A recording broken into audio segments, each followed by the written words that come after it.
Octane নিতেন না? High এই তেল দিয়ে কি হরাম? তেল তো বাংলাদেশে ঢুকিয়া পড়ছে, ও ওনার এই ট্যাঙ্কির তেলের দরকার নাই।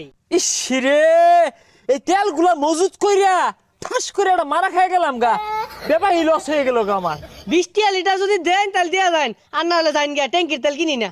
ঠাল্লা মারে না মাইরা হালাইবাম। এই তেলটা কত কষ্টের মজুত করছি জানুন।